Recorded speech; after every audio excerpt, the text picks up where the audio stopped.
tervehdys. Se olisi 2023 ja ensimmäinen pilkkireissu.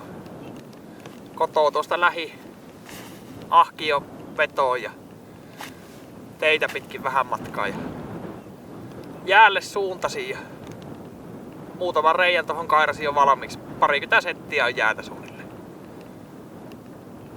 Ja nyt olisi tarkoituksena, jos kalaa tulee, niin samaa kuin viime vuonna, että mitenkä niistä kaloista voisi hyödyntää. Tällä kertaa olisi kalakeitto. Jos kalaa ei tuu, se on ainakin mulla useinkin mahdollista, että sitä ei saalista tuu, niin mä teen sen kalakeito ihan pakasteseitistä. Se niinku samalla lailla tehdään se. Ei siinä ole eroa siinä valmistustavassa.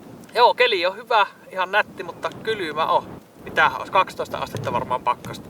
Ja tosi kovaa tuuli, että vähän meinaa kylmettää. Mutta ei se mitään, pannaan untuvatakkia päälle, jos kylmä tulee. Sitten jos tässä aikaa jää, mä testaan vielä tuossa rantametässä niin uuden retkikeittimen. Mulla on semmonen keiti, mitä Jonnet ei muista. Talvikäyttöönkin soveltuva. Täytyy sitä testata. Joo, ei mitään. Katsotaan, tulisiko täältä mitään.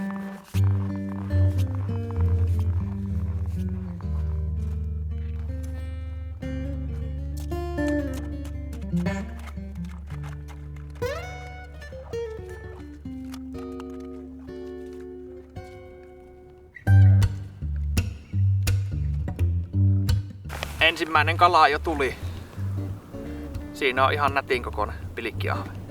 Pitäähän tuo painossa. Olisiko 150 grammaa? Komea appura. Katsotaan, josko niitä tulisi vaikka lisää.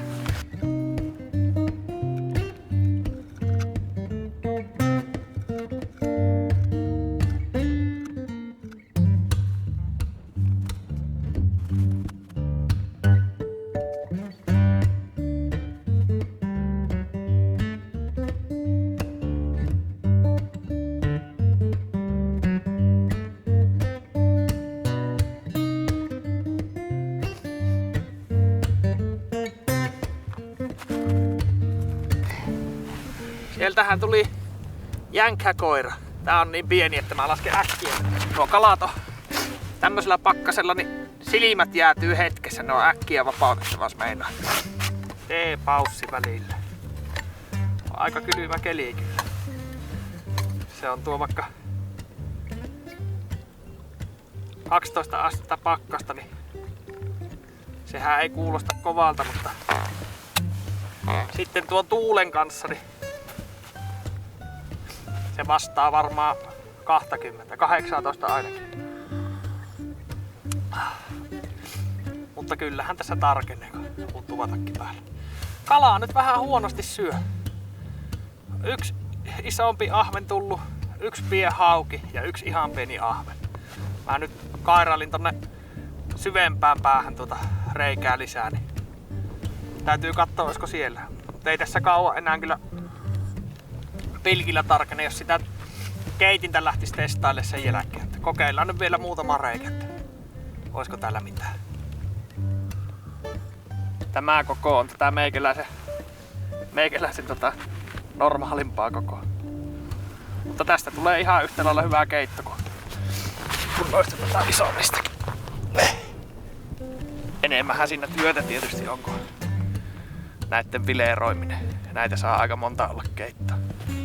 No niin, nyt on pilikkimiset pilkitty.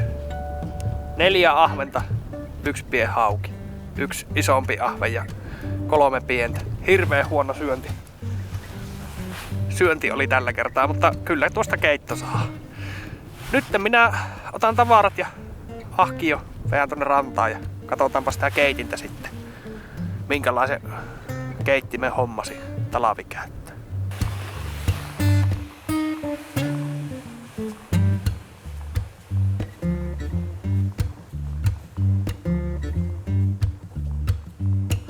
No niin, eli keiti tuossa pärisee vieressä. Se on siis Optimus Svea. Svea 123. Toi on niinku malli 123R, eli siinä on tuo puhistusneula samassa. Se on tommonen puhistetulla pensalla pöhisevä paine tehdään tolleen, että kaetaan ensin bensaa tohon tommonen kuppi tai kupu tossa. Sytytetään se. Sitten kun se on melkein sammunut, niin laitetaan se niinku paineistaa sen polttoaineessa. Ei varmaan ole maailman paras, eikä nykyaikaisin tuo ole jostain 1800-luvun lopulta tuo keitin, mutta varmasti ainakin näteen, kun se on tommonen messinki. Ja ilmeisen varma toiminen, siinä ei liikkuvia osia juuri ole mitään. Semmoista nyt kylmän kelin käytössä. Trangia on ihan hyvä spreekeiti, mutta se on niin toivottoman hias. Tän pitäisi olla jonkin verran nopea. Mutta joo, minä pistän höyrymakkarat tuossa. Ne onkin tuossa jo tulilla. Syöpäsen ne ja sitten suuntaan kotia kohti. Se kalakeitto olisi sitten seuraava.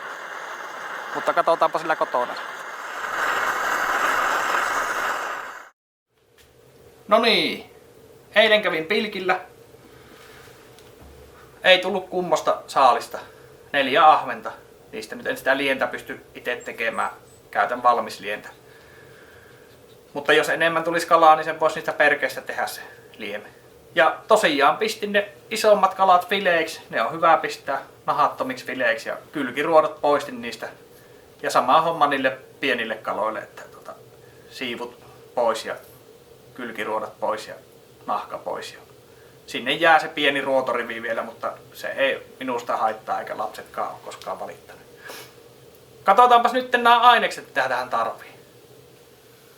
Aineksia tarvitaan perunaa ja porkkanaa, sipulia, sulatejuustoa, 1 olut, kalaa, ruohukermaa, voita, pari chiliä. Voita ei mene koko pakettia. Chiliä laitan ton 2 ilman siemeniä. Kalaa on tosiaan, täällä on ahvenfileet ja sitten on tätä seitiä, pakasteseitiä. Se on eilen laitettu jääkaappiin sulaamaan. Jes, siinä ainekset. Ja keiton teko alkaa sillä, että pannaan 8 desiä vettä kiehumaan. Otetaan 1 olut. Avataan se. Kalaruot on aika suolasia, niin se on hyvä nesteettää etukäteen, niin ei ole niin kauhean janoa siinä syydessä. Ja nyt on maanantai, niin juon vaan 1. Jos olisi perjantai, niin saattaisin juo vaikka 3, mutta tässä nyt menee sen verran vähän aikaa. Joo, eli avataan olut, vesi kiehumaan, ruvetaan pilkkomaan. Ja aloitetaan porkkanasta. Se kestää kaikista pisimpään kyllä.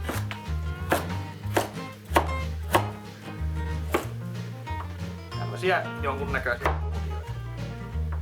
Ja varovasti, ettei sormensa katkaista.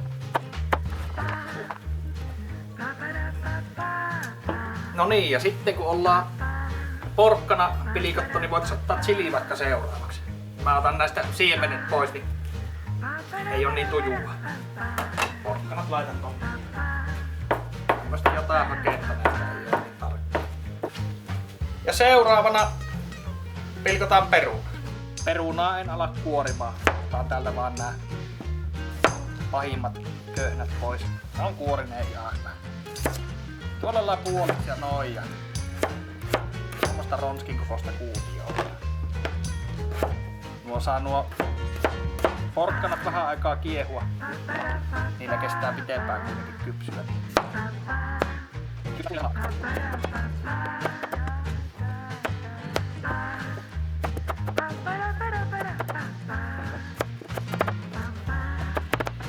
Kiehuminen tosiaan pidetään tuolla maltillisena. Ei oo järkeä keittää kuin hullu sitä, niin annetaan rauhassa poreilla. Keitto siinä hiljalleen tekeytyy, niin tässä voi nesteettää. Seuraavaksi on sipulin pilikkomista. Tää on hyvä lääke siihen, niin ei kirvele silmiäkään niin paljon.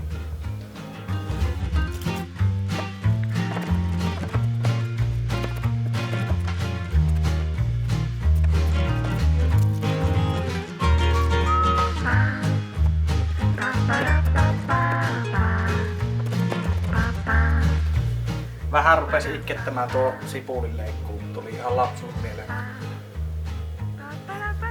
Siihen toimii väkevämpi liemi.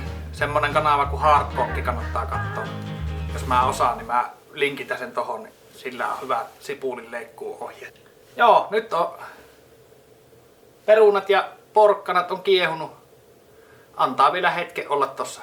Tässä on, tää on mukava tää yksi olut, kun tää ei ole niin hätäinen olo, kun tätä maistelee. Antaa rauhassa poreilla pikkuhiljaa ja siirrytään seuraavaksi sitten kalan leikkuuseen. Näitä kuoria ynnä muitahan tästä jäi.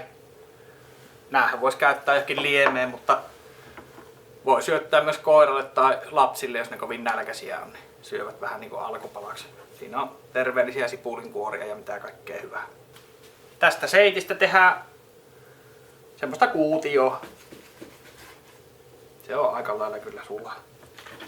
Ei ole väliä minkälaista kuutioa. Jonkinnäköistä vähän niin kuin neliön muotoista, niin ihan jees. Sitkeetä on peeveli. Ja ahvenet on täällä. Eilen pistin fileiksi. Mä voisin pikaa näytöksen näyttää.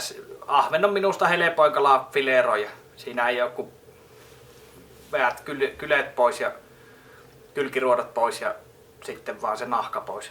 Se on paljon paksumpi se nahka kuin esimerkiksi hauella, niin se hauella mäkin kun fileeroin, niin monesti meinaa tulla riekaleita, mutta ahve on kyllä semmonen, että se lähtee ihan sujauttamalla vaan. Joo, mä pistän pikkusen suolaa tohon kalaan, niin se saa hetken tässä suolaantua. Se nyt ei kerkeä juuri suolaantua, mutta näen vuoksi nyt kuitenkin. Ja ahvenen tosiaan maustoi eilen jo, pisti pikkusen jotain yrttejä siihen ja suolaa. Vaimo teki suuren virheen ja se unohti tilli ostaa. Tähän olisi tilli tosi hyvä, tai ainakaan voisi olla, että se on piilottanutkin tämän löyvästä. Mutta mä pari pauksen basilikaa. Se sopii varmaan ihan yhtä kivasti. Ja sitten, mulla ei ole hajuakaan missä järjestyksessä tässä tehdä. Laitetaan nyt tuo kerma tonne. Kuohukermaa ihan. Eli 8 desiä oli vettä ja 2 desiä kuohukermaa. Sekoitellaan tuli joukkoon. Tästä tuli ehkä vähän lieminen keitto, mutta olkoon sinne muhennus. Noin. Sitten kerman jälkeen pistää vähän sen voita. Tää nyt on semmonen, että jos haluaa, niin voi laittaa, mutta ahve ja tuo seiti, kun ne on vähän rasvaisia kaloja, niin siihen joutaa tämmönen, en mä nyt paljon laita tommosen. Mulla nyt on koskenlaski ja sulatejuusto, mutta varmaan kelepaa mikä vaan. Mä laitan nyt 100 grammaa, puoli purkillista. Se saa mennä sinne, niin lähtee viimeisetkin herkut sieltä. Sitten odotetaan, että tää rupeaa vähän niinku lämpeämään. Ja sitten kun tää on lähellä sitä kiehumislämpötilaa, niin lisätään nuo kalat sinne. Nyt on koko lailla kiehumislämpötila saavutettu. Lisätään nämä seitit tänne. Ja ei kannata mitenkään keittää väkivaltaisesti, vaan kevyellä lämmöllä. Seiti on ollut 2 minuuttia vähän reilu, niin pannaan ahvenet vielä. Nyt laitetaan kansi päälle. Annetaan se ihan pikkuhiljaa siinä tekeytyä ja sillä väliin mä voisin vaikka siivota näitä paikkoja, niin ei saa vaimo hepulia.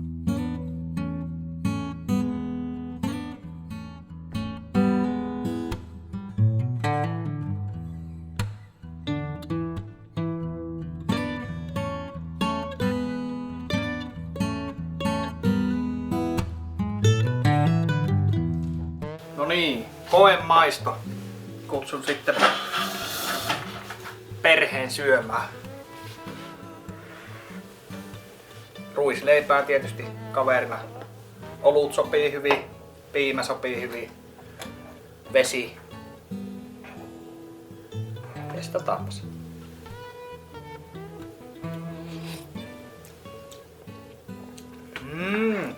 On kyllä hyvä.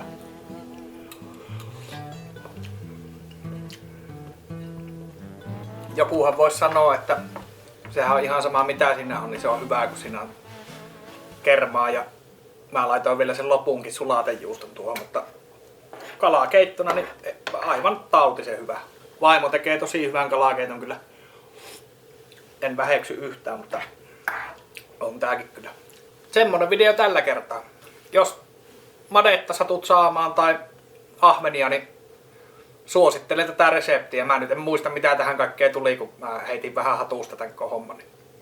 Mutta mukaillen peruna ja porkkana ja sipulia kun laitat, niin se jo on hyvä. Ja sitten kermaa ja sulatejuustokin on vähän valinnainen. Se vähän tuo sitä pehmeyttä siihen, mutta ei se varmaan yhtään huonompi ole, vaikka sen jättäisi pois. Jes, minä lasken nyt lapset ja vaimon sisälle tuolta, niin katsotaanhan seuraavalla kerralla. Moro!